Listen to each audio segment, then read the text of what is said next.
for obvious reasons, considering what's been going on with this war. So I'll kind of keep it.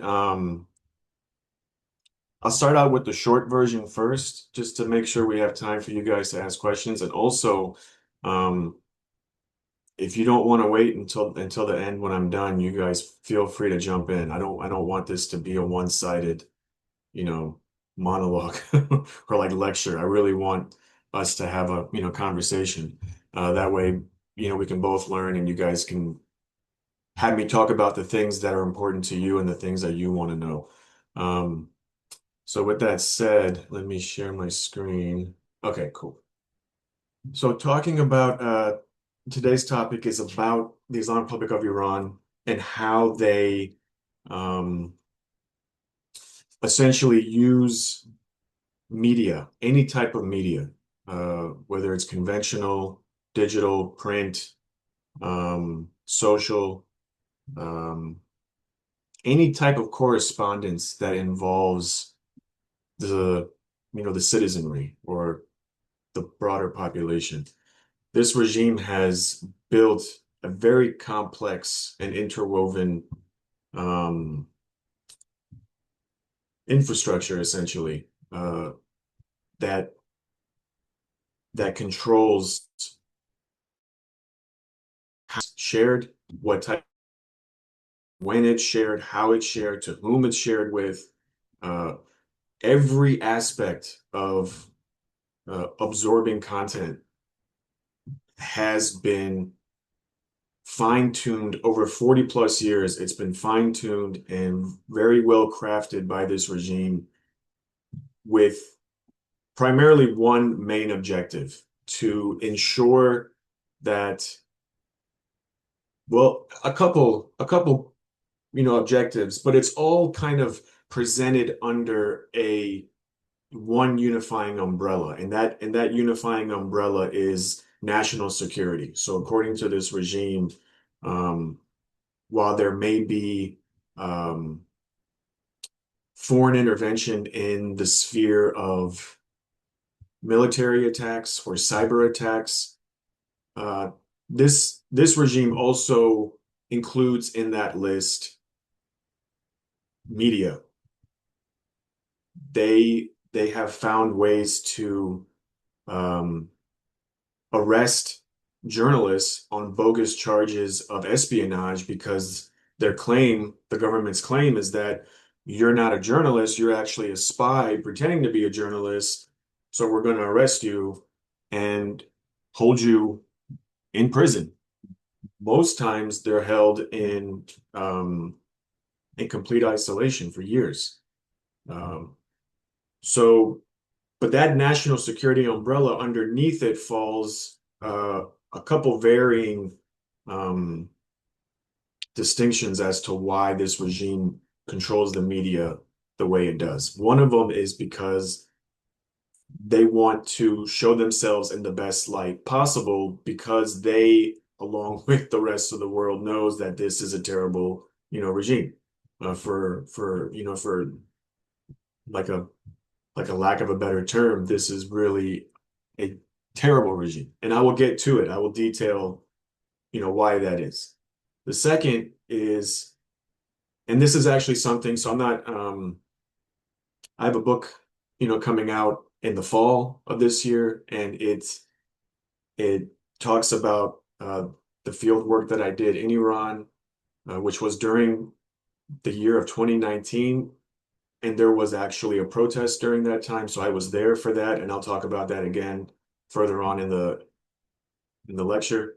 But the second thing is that this regime controls the media in a way, and my book talks about this, where it's a covert psychological, element in their approach to the best of their ability. Now, obviously signs have shown that they have failed in many regards to this, but to the best of their ability, as best as they can, they try to control their population, their citizenry. And this is one way of doing that. And then the third is to shed light on the really on the hypocrisies and double standards of quote unquote Western media as the way this regime sees it. Now, this third element has been defended by many from the global South as a as a valuable narrative that needs to be discussed more in the mainstream media. How there's a double standard when it comes to the Russia-Ukraine conflict as opposed to the Israeli-Gaza conflict, right? And I see you guys nodding your heads, so I don't need to go into details about this. You probably know it already. So in two out of those three that I just listed, two of them are huge negatives towards the regime, but one of them is somewhat of a positive. But it doesn't negate the fact that overall, this regime has done everything in its power to use media as one of its, apparatuses as far as holding on to power, controlling information, controlling those around them. So that's what this, presentation will lay out. And then I will kind of counter that or juxtapose that with the people of Iran, the citizenry and how they maneuver that, complex, landscape and where it kind of all fits into what we've been seeing play out in the public sphere right now with this conflict, which is going into its eighth week. But before I do that, I just want to introduce myself one more time because as an academic, we all have biases. We all have a certain lens that we see things through. We all have a certain narrative that we want to push. So that way, so you guys know who I am and where my biases are from. This right here is a little, it kind of showcases all the institutions that I was either a student at or I worked at. So West Virginia was my bachelor's, and then I got two masters, one in Islamic studies, one in foreign policy, so UVA and NYU, and then my PhD from Oxford, and now obviously I'm a professor or adjunct professor at George Mason. I've worked with or through the UN and a lot of think tanks, human rights organizations. So my biases is that I wholeheartedly do not like or support this regime. I would definitely like to see regime change in some shape or form. But there's a lot of gradation in that. There's a lot of variables that kind of play into that. And that's for a whole nother topic. But just to give you a little glimpse of what I mean by that, you talk to protesters in Iran right now, depending on what generation you talk to, they're going to give you a different answer. So there are like Generation Z, and I'm sure you guys have seen this in the global South. There has been a pretty massive Gen Z movement throughout the global South in many countries, and Iran is no different in that regard, where this generation has no memories, no trauma, no PTSD, no stories to tell of the 1979 revolution, of the 8-year war, 1980 to 1988 between Iran and Iraq. They can't tell you stories of how difficult it was to rebuild a nation after all of that and going through all those sanctions and living in poverty essentially to, again, rebuild a nation. So because they don't have any trauma from that, they don't have any stories to tell, they don't have any PTSD, you talk to them, by any means necessary, they want, regime change. But if you talk to Generation X or Generation Y, they give you a different answer. They say, we have lived it. We don't want to go through it again. It's too painful. It's too much work. We're too old. We're too tired. We have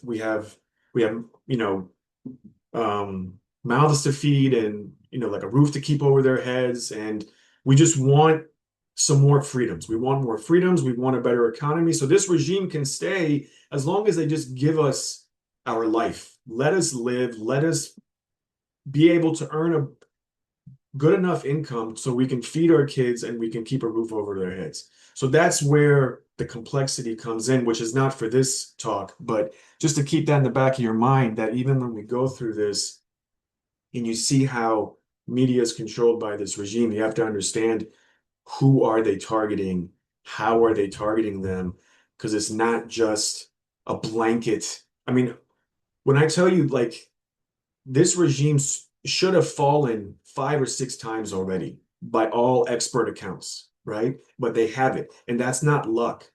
You have some of the brightest minds, I would argue, in the world. So, like, Sharif University, you guys see, I have, this right here. Sharif University is considered the MIT of the Middle East. People that have graduated from Sharif have won the Field Medal, which is in math, the Nobel Prize, and they've won Oscars. Like, some of the brilliant minds come out of Sharif, and some of those minds stay in Iran and they choose to work for this government. And 40 plus years. So even though I hate this government and I do want to see regime change, as an academic, we have to be unbiased. We have to acknowledge when there is facts in what this regime has done. And they have been able to stand on their own feet, despite of all these sanctions, despite of the United States and Israel wanting their downfall. They have still been able to find a way to stay in power for 40 something years. And that's not by chance. That's not by accident. Um, it takes a certain breed of, individual to sustain this type of regime, knowing that virtually everyone is against you. So that includes being brilliant in your calculations and how you control and manipulate the media, but it's also how brutal you are when you just kill your citizens, right? Like, that's the extent that they're willing to go just to hold on to power. So they try these covert, psychological ways of controlling their people through media and through education and, all of these, soft attacks on its people. But then once those start to fail, then they just shoot you down. They just start killing you. Um, so, but that's, you know, that's a way to see this, regime in a nutshell. Again, like, all of these things can be unpacked for hours, and there's layers to all of this. But like I said, I'm gonna go through this as quickly as I can, and then I can go back and talk more if we have time. But I just want to make sure we have enough time, for you guys to also, give your points and thoughts. But again, this is my background, this is my biases. Um, but again, I always try to check my biases at the door. I try to be very objective, very academic, scholarly about my approach with this, and that's what I hope to bring to this presentation. I only have about 10 slides, and we're on the third one. Um, so, like I was saying before, there is this cat and mouse fight between the regime and its people. It's no secret that every time there's been a conflict of any kind, domestic or foreign, whether it's protests or uprisings, this regime has found a way to silence any type of information campaign that would be sent out to the world, essentially. So if you guys have heard this website called NetBlocks, they track countries like Iran and their internet access. So if you kind of think of it as like your heartbeat, and when you pass away it flatlines, you guys see in that image that flat line, right? And this date is from February 24th until yesterday, if I'm not mistaken. So for over 50 days now, the country has been on a complete blackout, not just internet, but even telephone to some extent. So only a landline can give you access to the outside world. And you guys think about who among us nowadays has a landline? Almost nobody, unless you have like an 80-year-old, grandparent. Um, and even then, who knows? But but in Iran, it's completely different because they know what they're up against. This is not their first time going through this. So almost everyone still has a landline, even if they're a Gen Zer, or whatever, the case may be. They all have a landline because they know that's the one way they can reach the outside world. But this cat and mouse game has been going on ever since the dot-com boom or era, right? Ever since smartphones and things of that nature. So and there's always, so I say cat and mouse in the sense of, I'm sure you guys can piece it together, but obviously the regime is the cat and the people are the mouse, and every time the mouse tries to find a different way to get to the cheese or finds a different way to like escape the cat to get some food from the fridge or whatever, the cat figures it out and then stops that angle and stops the other angle. And so there's always this back and forth between the regime and the people, to where the people are able to connect to the world. And that's obvious, right? We've seen, social media posts and we've seen things like that.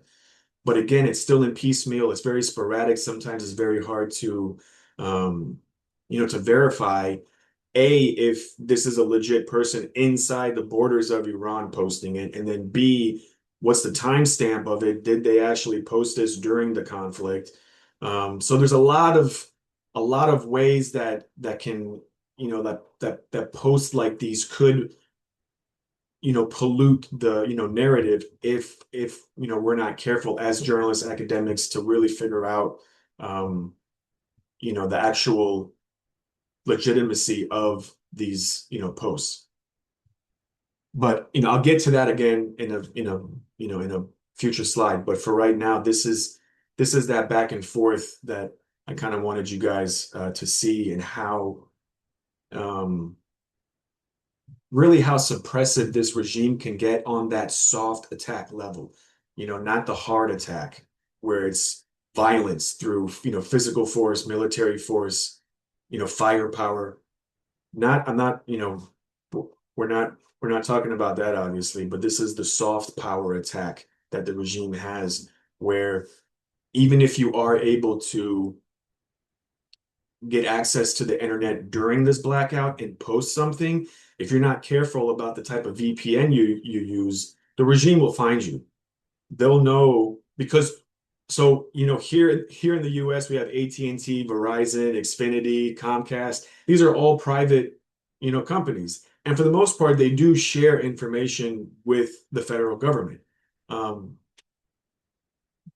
again, that little bit right there, that's its own conversation. That's its own, lecture. But we'll just stick to the broad concept of that, right? But if you see that lens through this regime, even if the company is called AT&T, Verizon, Xfinity, Comcast, it is solely owned by the government. Its employees, the paychecks, all the towers, everything is controlled by the regime. There is no privately owned telephone company. There's no privately owned internet company. Everything is controlled and ran through the government. That's why you see this flat line. That's how it's easy for them, because for them, it's just a switch. So I say that to say that even if a protester or someone wants to post something on social media and they're not careful what kind of VPN they use, the government's going to find them. And the next day, there's a knock at their door, or they're banging in their door, and they're going to arrest them. And they're going to take them to trial, and they're going to say, you're a spy, or you're like a separatist, or so they will always find a way to curb any, not curb, but well, yeah, they can definitely curb any type of, quote unquote uprising, whether it's just through social media or through the streets protest. But they also kind of rebrand, or they kind of manipulate the narrative to say, no, these aren't people, these aren't our people, these aren't our citizens who are, posting these things. These are people from the US or Israel, or, from some, for some, or some Arab country that, doesn't like us, and um, which is their excuse for almost every time something happens. But even that opens itself up to a lot of criticisms. Like, how terrible is your national security system if all these people can infiltrate your country? Like, either way, you guys are terrible at national security, because you're either letting all these, enemies in, and they're able to buy a SIM card and a phone and get a phone number and find an address to live somewhere and then randomly post something, or this is legitimate people that live inside your country that don't like you. They want to show the world how terrible of a government you are. So either way, this regime is losing the argument, but they don't care about that. For them, it's taking it a day at a time, putting out fires essentially one day at a time for this regime because they know their time is numbered. Ever since the 2009 Green Movement, protests have have increased in their frequency and they've increased in their volume. And every time there's been a major protest, all the experts are like, this is the biggest protest since the last one. And then we get the next one, and then that's the biggest protest since the last one. And the protest that we just had in, December and January was no different. It was as big as any protest we have ever seen. And it's just going to keep escalating. It's going to keep going on that type of trajectory. And and this regime knows it. So for them at the moment, they can't fight two fights at the same time. They can't fight that, domestic problem they have, and they also can't fight US and Israel. So they're just putting out fires right now. And this is one of those examples where they're just trying to put out fires. Um, Now if we go, so going back to what I was saying earlier, how this regime controls everything. This is the branch of the regime that controls everything. The Islamic Republic of Iran Broadcasting, or IRIB, which in Farsi is Sada va Simaya Jomhuri Islami Iran, which is like the sound and voice of the Islamic Republic of Iran. Um, and everything gets funneled through this branch of the government.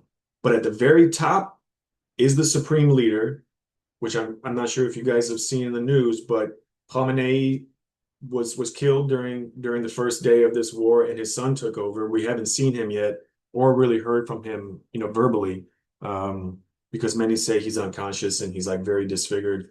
But there's been no verification of that. But regardless, the supreme leader is in charge, and he has a cabinet that only he appoints who oversees the IRIB, right? And then everyone who gets hired to work there, from a cameraman to, like the maintenance crew to the journalists, they all get vetted to make sure that they are loyalists to the regime and they're not going to leak anything and they're not going to, disrupt this very delicate but intricate and powerful system that they have put in place.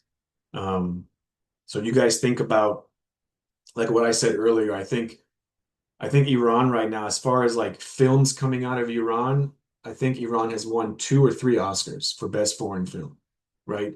You compare that to the rest of the Middle East, they have 0 nominations. Like all the countries in the Middle East, I think with the exception of Palestine and Israel, I think they all have 0 nominations. Not only does Iran have nominations, they've won 3 times, right? You think about that in the scheme of controlling everything, right? So that cat and mouse is still there, even in cinema, when you want to make a movie and put it out in movie theaters, it has to go through the IRIB. You want to make a TV show, a commercial, a radio commercial, you want to go on the radio, you want to interview someone, even foreigners that are either academics or journalists, they are encouraged to declare themselves to the IRIB and say, look, I'm a journalist from Al Jazeera and I want to do research on or I want to do some type of coverage of your next elections. They have to announce that to the IRIB, and then the IRIB gives them essentially a chaperone, a chaperone and a driver. So, and these again are people employed by the regime, by IRIB, and they follow them around, and they just watch them. They just watch what they record, who they talk to, what that person who's being interviewed, what they're saying. So even if that person vehemently opposes this regime, once they see the chaperone standing behind the journalist's shoulder, they're not going to tell the truth. They're going to be like, "Oh, this regime is great," and it's all Western media's fault. They're not showing like the real Iran and things of that nature. So, but that's that level of control that this regime has. Now there has been some journalists who have taken it a different route, and I actually learned from them. So I'm not sure if you guys have seen in the past 10, yeah, the past 10, 15, maybe almost 20 years, there's been an influx of this regime arresting journalists and academics on the charge of espionage, right? So there was this one journalist out of a news agency called DW, which is based out of Germany. It's like their version of PBS or NPR. And he goes into Iran. He's Iranian, but he was born and raised in Germany, or at least raised in Germany. He goes to Iran. He does his investigation for this mini documentary series that he's doing for DW, but he doesn't tell the regime that he's there. He doesn't tell them that he's there on behalf of DW, and everything he does is covert. So what he does is he conducts all his interviews, records it on his phone, and immediately opens up his laptop, connects to a VPN, uploads it to DW back in Germany, and then erases everything on his phone, on his laptop in real time, almost hour by hour, to make sure if he ever gets caught and they want to look through his laptops and his phones, they won't find anything. And and he was successful. He was able to do it. He did all the interviews, and it's actually a great piece. If you guys want, I can share it with you later. But so I kind of took that strategy when I went to Iran and did my field work, did my research, because I knew, like, you don't want to declare yourself to this regime, because even if you have the best intentions, they'll find a way. But that's the extent that this regime is able to really put its will over its people. And then again, kind of like, oh yeah, go ahead.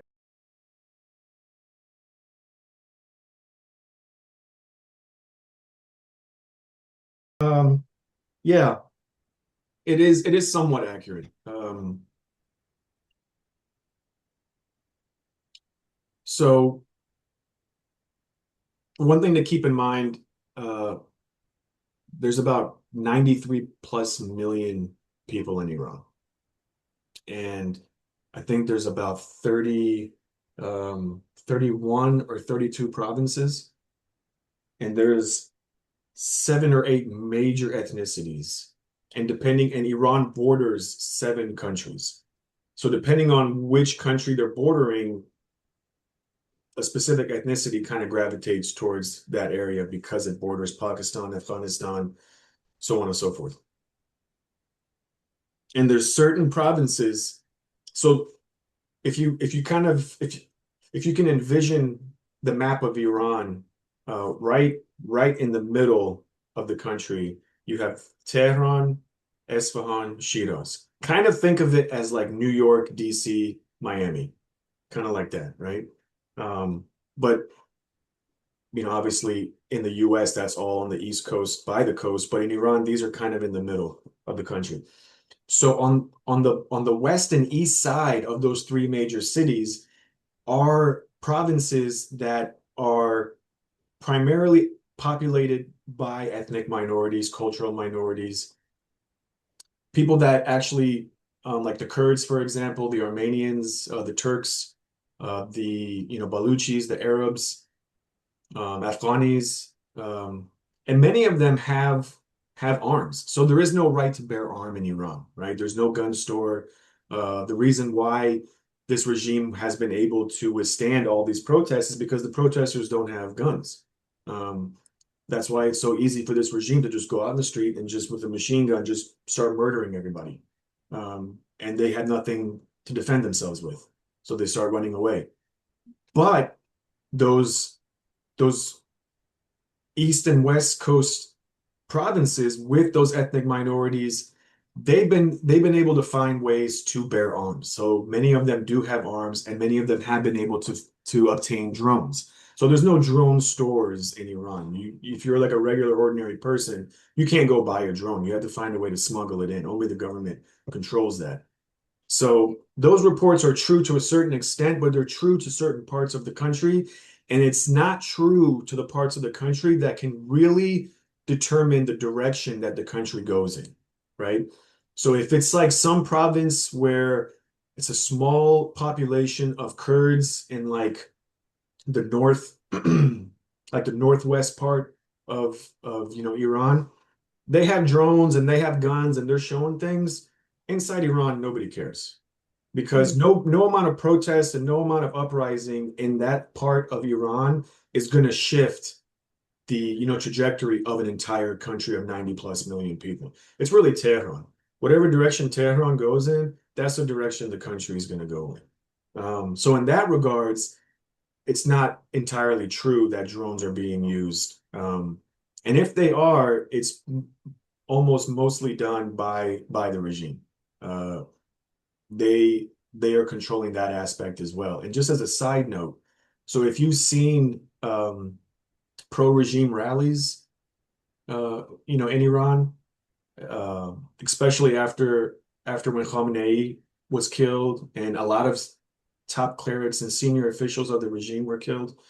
If you've seen those pro-regime rallies, the vast majority of those people, I would say like probably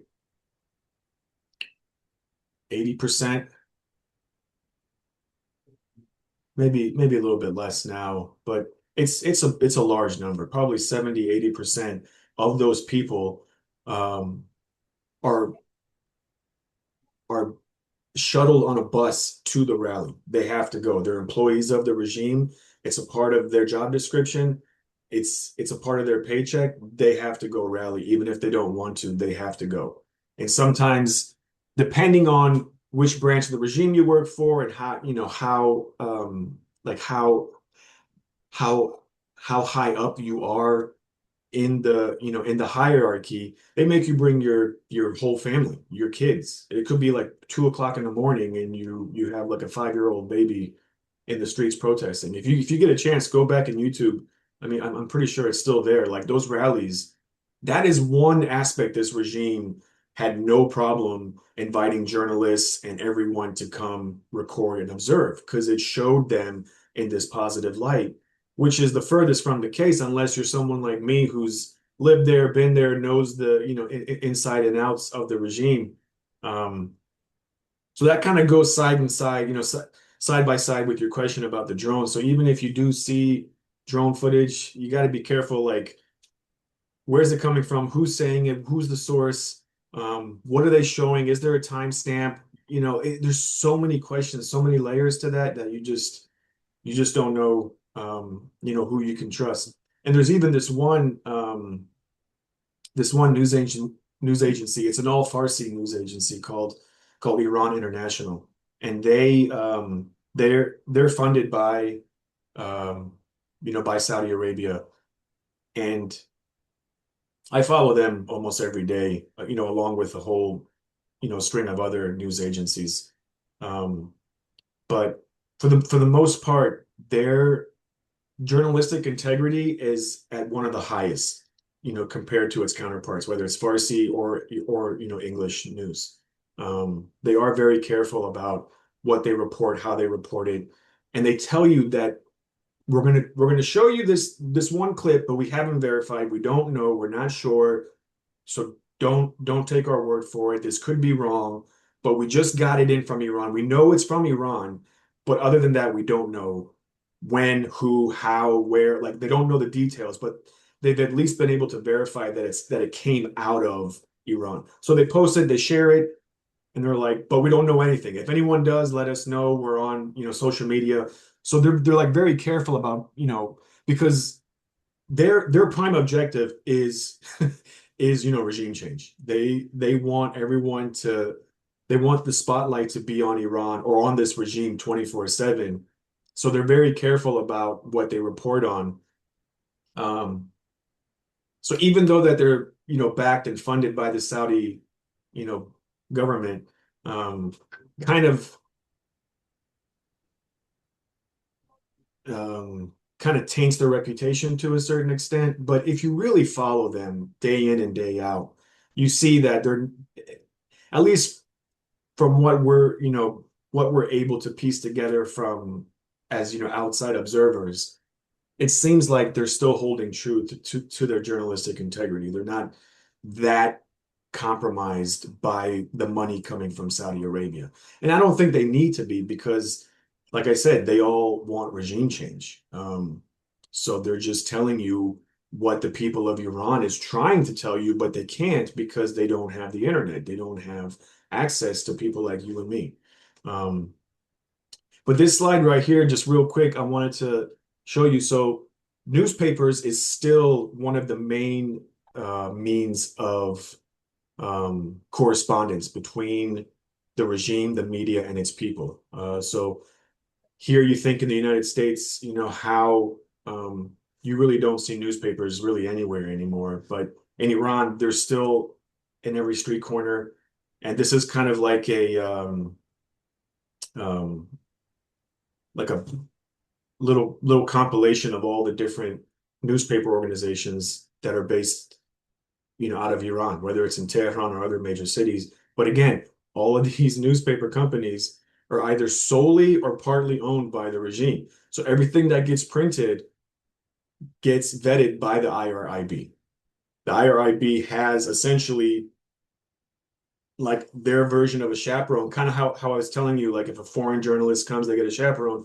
These local newspapers more or less has their own version of a chaperone from the IRIB to make sure that everything they're printing does not does not criticize the regime in any bad light. Now, there can be criticisms of policies, there can be criticisms of, strategies, but there can't be criticisms of like we should have never gone into this war, we should make a deal. And as soon as you do that, even if you are like in the top elite of the regime, even if you do that, you're quickly labeled, like a defector or like a traitor. And then that little image at the bottom, press TV. So that's the regime's English speaking news agency. It's all English, but again, it's controlled by the IRIB, but it's broadcasted to the world. You can't get it inside Iran unless you have a a satellite dish, which is also illegal to have in Iran. Um, but even in the United States, you can't watch it unless you have a VPN. It's blocked in the United States because you see the website. It's www.presstv.ir. IR stands for Islamic Republic. So any website that's .ir for the most part is blocked from inside this country unless you have a VPN that puts you in Canada or in Europe, and then you can watch it. Um, so I'm able to watch it because I have those, I do have those VPNs and I watch it, and it's just propaganda. It's just like watching. So Iran, this regime has made its own version of CNN, but it's called IRINN, the Islamic Republic of Iran News Network. So they took the two N's from CNN and they deleted the C, and so they have that. They have their version of CNN, and it's just regime propaganda. And then Press TV is just the English version of that. Um, so that's like these slides, these images, what I'm conveying to you shows the depth and breadth that this regime has been able to over 40 plus years control not only what their citizens consume as far as content, but what the world, gets to see, unless, again, the everyday ordinary citizen is able to post something on social media or, being able to, rise up against that. So real quickly here, Reporters Without Borders. I'm not sure if you guys have heard of this organization, but they rank countries as far as press freedom. And out of 180 countries, Iran is 176. So I kind of took a snapshot, a little screenshot of the other four countries that are even worse than Iran, so you can just kind of compare. I mean, Syria, China, North Korea, that's the company Iran is in, right? And you think about the relationship that North Korea has with China, Iran has that relationship with China. China is essentially the mentor of North Korea and Iran and how they're able to squash protests, destroy uprisings, stay in power for as long as they have. A lot of the strategies, whether it's soft power strategies or hard power strategies against their own people, this regime has learned from China. Um, that relationship. So many people say, a lot of critics from this war, they're like, how come China's not coming to Iran's aid if they're really allies? How come they're not helping them the way US is helping Israel? Because that's not the kind of relationship they have. They don't have an ideological relationship like the Christians in America and the Jews in Israel. They don't have that religious ideological, connection that really binds them beyond policy or beyond politics. Iran and China's bond is two dictatorships that are just trying to stay in power. So they share notes on how best to stay in power. And they help each other whenever they need help. Um, of course, this is a very broad, general, quick overview. It's much more complicated than that. But that's why. So if you ever hear anyone say, like, if you're ever in a conversation or like, well, China didn't come help Iran, so I don't know what kind of relationship they have, you can explain to them now because that's not the kind of relationship they need. That might be a relationship that Iran wants, but it's not the relationship that it needs right now. Like I said before, they're putting out fires, right, on a day-to-day basis. So all they need right now from from China, is soft assistance, like perhaps intel, perhaps being able to spot where certain U.S. naval ships are, repositioning, any kind of assistance that can be um, that can have enough separation from the info that's given to Iran and the Chinese government. As long as there's enough separation there to where China can claim, you know, they can just deny. They're like, no, we're not helping Iran in any way. And there's no real proof linking them to it. As long as they can do that, that's the kind of soft assistance that I'm talking about, right? To where it's almost like the way a mafia works, where like the head of the mafia almost never gets arrested for murder because he tells someone and he tells someone and by the time it gets to the guy who's actually committing the murder, you can't trace it back to the head of the mafia, right? To the Godfather or whatever. That's kind of the way China's relationship with Iran works, where China's able to share a lot of valuable information with Iran, but still have deniability, but still be able to say, no, we're neutral. We're trying to find a peaceful way to end this, conflict. So like, publicly, China says this, but then quietly behind the doors, they are helping Iran in many different ways. They're just not arming them with, military capabilities. They're not sending soldiers there. They're not flying, you know, warships or, planes and rockets or whatever you want to call it. They're not helping them with hard assistance. It's all soft assistance. And to kind of tie this in with your reading, um, I'm sure you guys have read this from your reading, and knowing what you know now about Iran, you're probably like, what good are you, UN? What are you like? Yeah, this is a great piece of literature you wrote, but now what? Like, you're not doing anything about it. Um, and that's been a conversation ever since I was at NYU getting my master's over, 10 plus years ago. And that's going to be an age-old conversation about the UN always having the best intentions, having a lot of bark but no bite, not being able to, and it's gotten a lot worse for the UN. I'm not sure if you guys have seen the current reports, but they're almost going bankrupt in New York. They might not have enough money to pay their mortgages for that, for those buildings they have there. And there's been conversations throughout the EU about moving the UN to somewhere in Europe.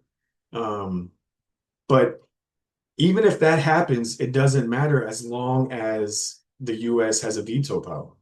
Um, US is the biggest, funder of the UN. They have the veto power. So the whatever direction the US wants the UN to go, that's the direction it will go.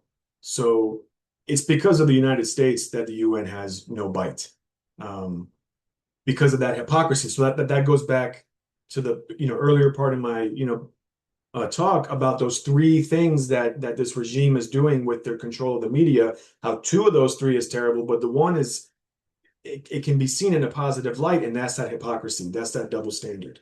Um, but even even with the argument of what good are you, UN, you're not helping anyone really with anything, that shouldn't mean that we should just, wipe our hands and just give up.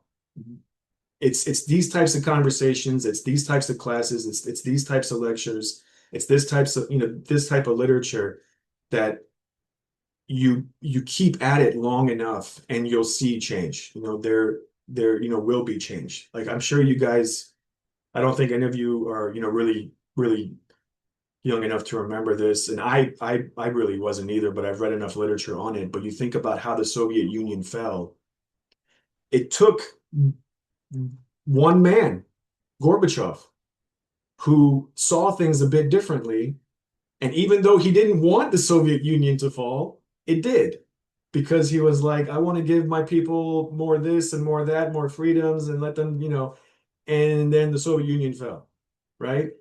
But that didn't happen out of a vacuum. That wasn't, you know, by chance. Like people like us were doing what we were doing for Gorbachev to go through academia and through his, career and be influenced maybe by people like us and, whatever, to finally get into a position of power and be like, no, I think I'm going to do things differently. This seems pretty bad. Like we're just killing people and we're a dictatorship and, things need to be done differently. Yeah, question. No, it's not a question. It's just like it's just a comment when you said um people might see change happening slowly, but change is definitely happening. I am originally from the Gambia, been to the US, I mean, not long ago, just 5 years ago. I've lived under a dictatorship for more than 22 years Mm, under the former dictator Jammeh. So I know, I mean, while you were explaining, I relate to so much of what you were saying. I mean, sometimes change can be so slow. People sometimes get discouraged and frustrated. But yeah, things like this, lectures like this, education, I mean, it's helping to raise awareness and consciousness, and then it's helping to, form a movement that is going to result to change. And yeah. Iran someday will experience that change for sure. It might be I, slow, but change is coming. yeah, I hope so. I hope that's true for all of those countries that are, suffering under a dictatorship. Because it's very sad. It is very heartbreaking. Um, so I know I'm kind of running short on time, so I'm going to just go through these real quick. I've kind of touched touched on most of this already in previous talks, but this is just a quick timeline. So I mentioned to you guys I did my research in 2019, so that was the Bloody November. I was there for that, where it was a complete shutdown for over a week. And I was a part of that. I was there. I just stayed in my apartment for that entire 8 days, even longer maybe. I just didn't want to go out because even though I'm fluent in Farsi, I can, I blend in, but as long as I don't walk or talk, um, I can blend in. But for some reason, I still don't know what it is, but I don't walk like a native Iranian man. Um, and I still have an accent when I speak in Farsi, so they can tell. Like if I go to other parts of the country, and I talk to a stranger, they'll be like, "Are you from Tehran?" And I'm like, "No." It's a huge compliment because they think I'm a native. But once I go to Tehran and talk to a native from Tehran, they're like, "No, you're not from here. Where are you from?" I can tell by your accent. So I was very careful to just stay in my apartment for that week. Because and here's a little anecdote, a little note from so there was the internet, blackout during that time. And you guys know, like in the bottom right corner of your, laptop or whatever, you can click on the Wi-Fi networks and it shows you what networks are available in your area. Even during that blackout, I would click on it and I would see I would see Wi-Fi networks and it would say Besiege 1, Besiege 2, Besiege 3, Besiege 4. So for those that don't know, Besiege is a plainclothed military arm of the IRGC. So these are volunteer militias inside the country who support this regime so strongly that they take up arms to go out in the streets and beat up and kill protesters. But they look no different than really anyone else because they blend in, right? So they had their internet. They were able to be on the internet and communicate with each other to know who's where, who's doing what. If you need any help, should we, remobilize to a different location? So they had their internet, but everyone else didn't. Um, so that kind of shows the level of control this regime has. It's not just shutting down the entire internet. It's shutting down the internet for those that are considered a threat to the regime. Um, and the same happened during the Masa Amin protest, the women's life freedom protests, the 12-day war in June, and then the protests in December and January, and then again now, where we're at 50 plus days of no internet. Um, and so there are ways that people from inside Iran can get out, can get their stories out, can share their information. One way, obviously, is through VPNs. Um, a lot of the so I'm sure you guys know as students that um, George Mason gives you Cisco VPN, right? And you can use it, you log in. Um, but when you're not a student or a faculty, you have to pay for that service. But on top of that, if you live in a country like Iran that's sanctioned, you can't pay for that service. So you have to find other ways. So most times they use a VPN for a VPN.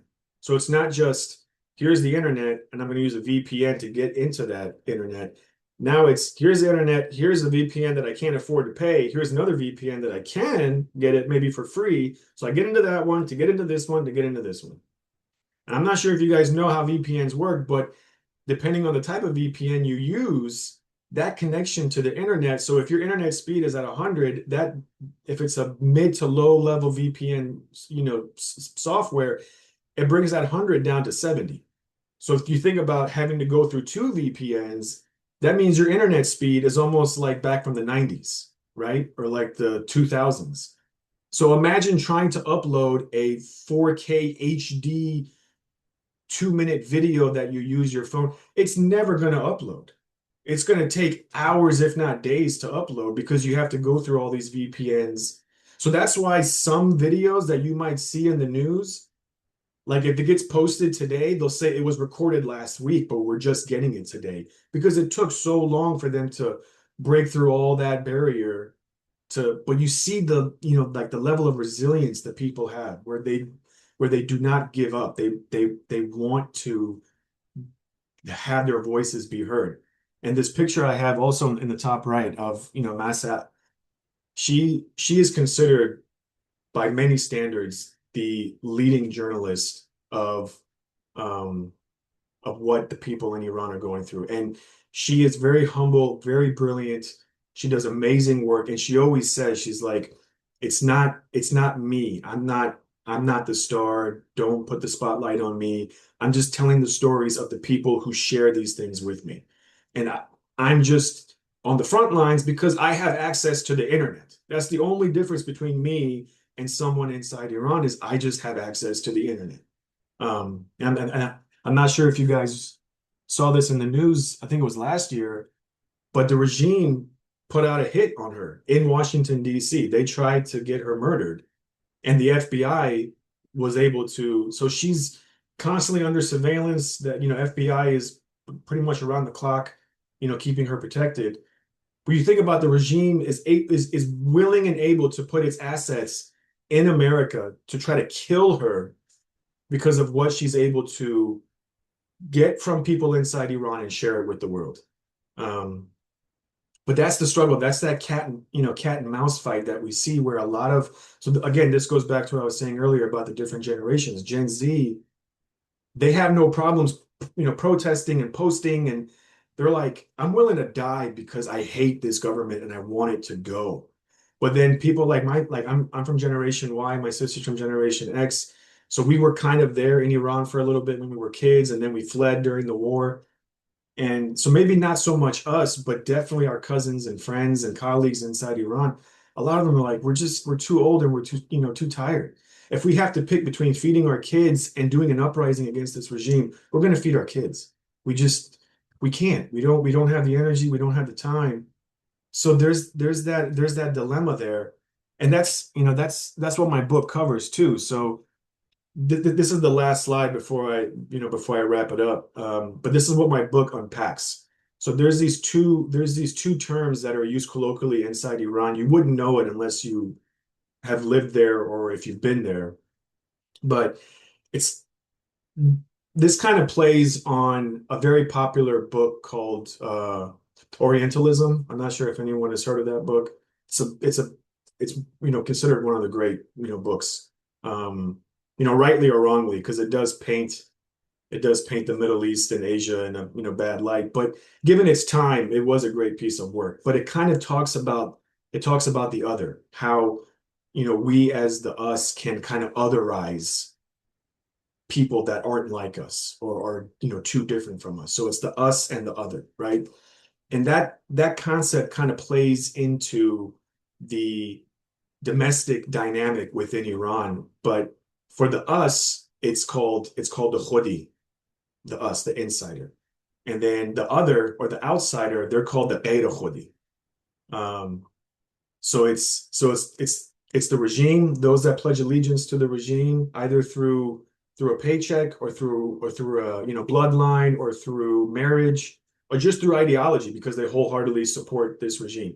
You have them, they're considered the Khodi, and then really everyone else is considered the Beta Khodi, insider, outsider. But then even within those two groups, there are two other groups. They're the active insiders and the passive insiders, and then the active outsiders and the passive, outsiders. So what I was saying earlier about Gen Z, they're the active insiders. They're willing to be active and go out and fight and protest and die. But then the passive outsiders, like, Gen Y and Gen X, they're just, like I said, old and tired and they got bills to pay and, mouths to feed. But even within the Khodi, within the insiders, you can kind of see a similar trend. You have those that are active, wholeheartedly willing to kill their own citizens, their own countrymen, to keep this regime in power. Then you have other people within the inside group who are just there because it's a paycheck, because they know how terrible the economy is, because of sanctions and inflation. They don't have a better alternative. So they're just in it because it's a paycheck to feed their kids, to put a roof over their heads. So I'm always, every time I, talk about this, and I've given a lot of lectures lately, obviously, because of this war. Um, and every time I make this comment, it always makes me think of Trump's first term. Um, I'm not sure if you guys recall, but in Charlottesville, Virginia, there was a neo-Nazi protest where they had the torches and the sticks, and then Trump made the comment where he said, "Well, there's good people on both sides." And your knee-jerk reaction is, "You are out of your mind. You're talking about neo-Nazis? There's good people on both sides? Are you kidding me?"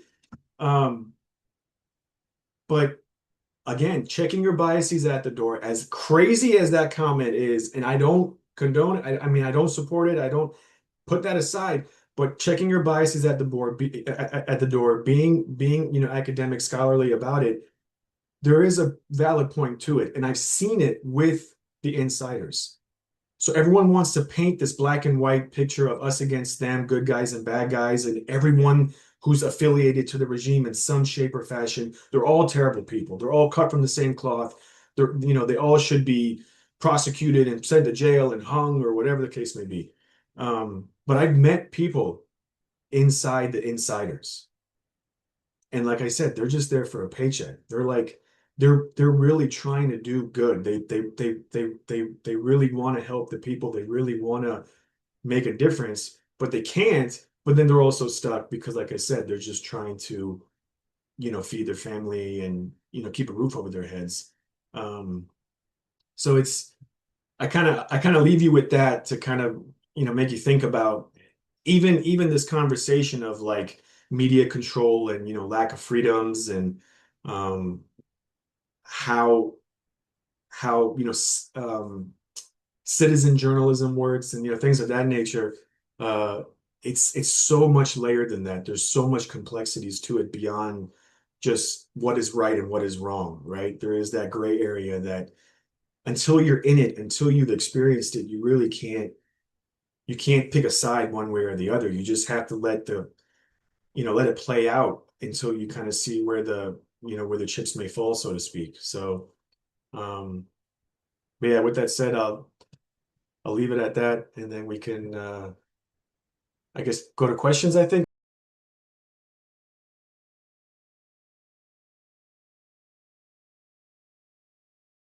Those that want regime change in Iran, they they genuinely want a they want a democracy. They want something that in some shape or form resembles anywhere between a Turkey to the United States.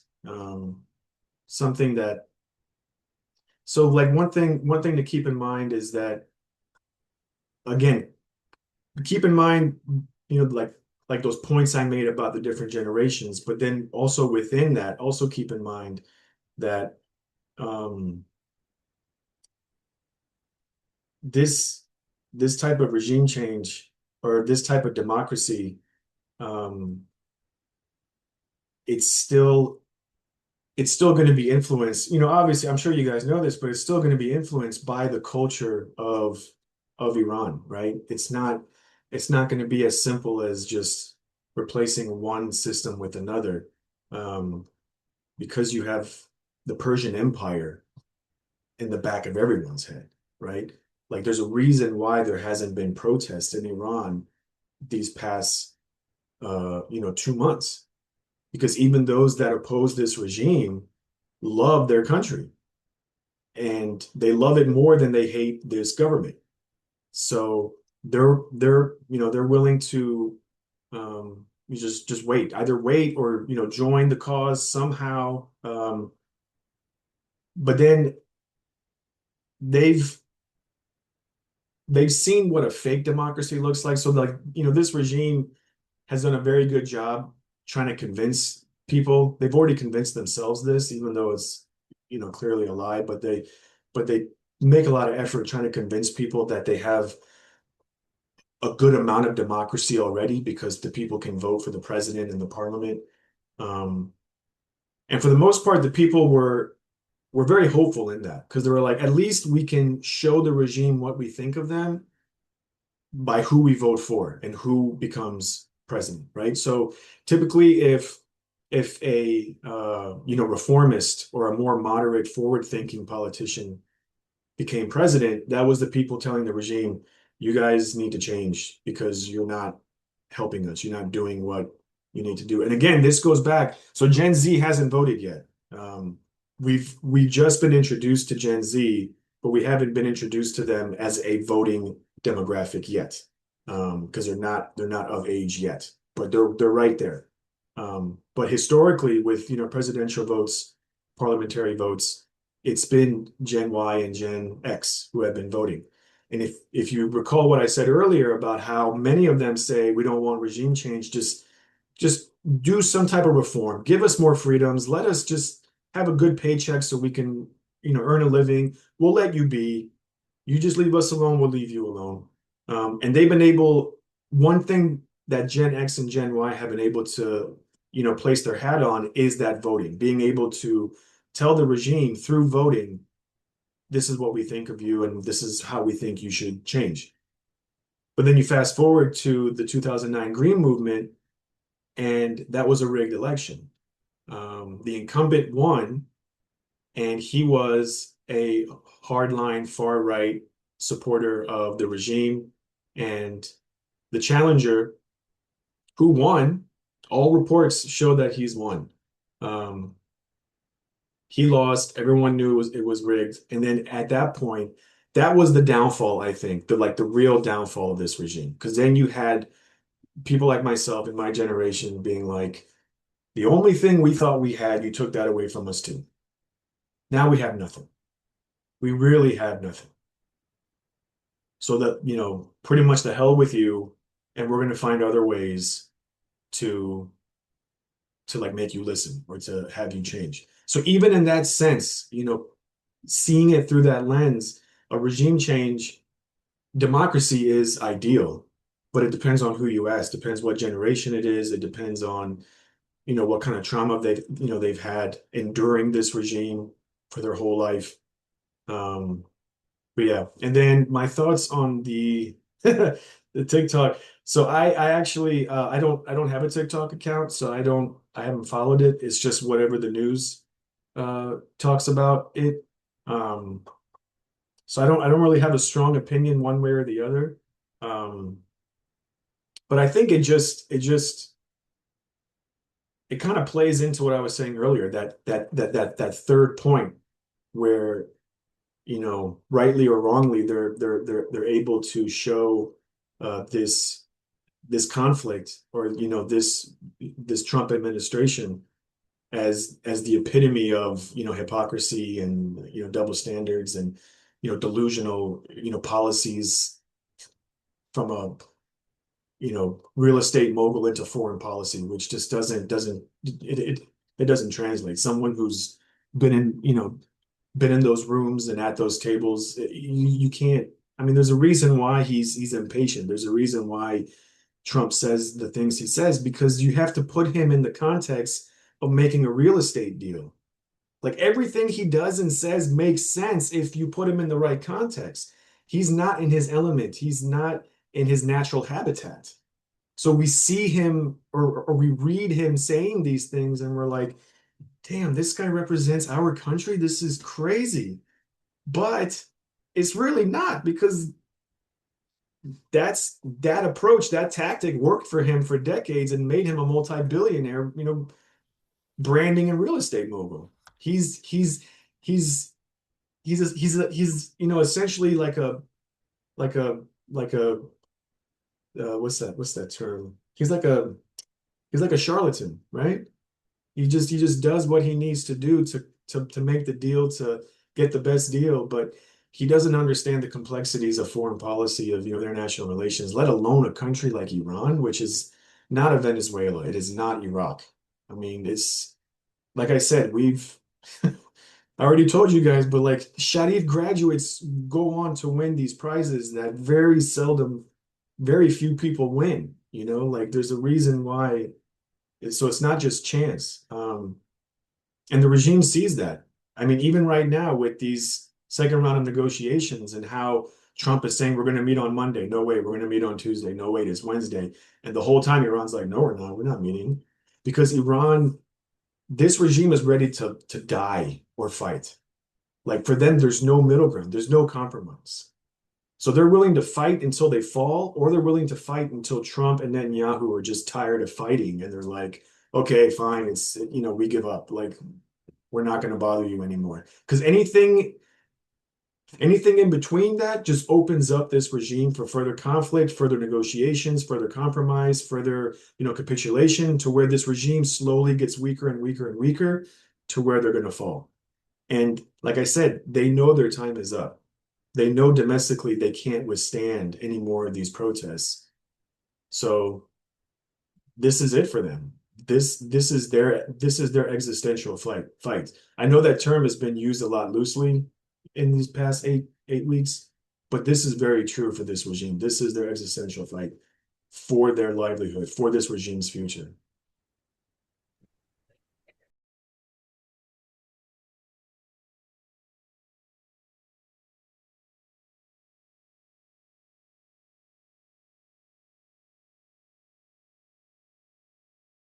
Yeah, it has to be hashed out once the regime is gone, and I can give you a microcosm of that with just the diaspora in America. Um, you have pro-Shah Iranians in America that are waving the Israeli flag and praising Trump and Netanyahu for bombing and killing their own countrymen. Um, which for me is just, I mean, I hate I hate this regime more than the next, but never will I thank two foreign nations for bombing my country and killing my countrymen. Um, I can't.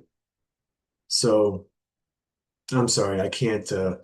I've I've had this switch that I've had to turn off and on every time I get into a professional setting and try to, leave my emotions aside, but sometimes it kind of gets to me. But that's so when you have that kind of group who support the Shah the way that they do, and I'm not saying don't support him, like if he's a viable candidate, if he's able to like really, unite not just a nation, but even the diaspora, like if he's able to do that, then let him have a seat at the table when it comes down to it. I have no objections to that. But I think the presentation of it through these protesters, through these rallies that this group of people have,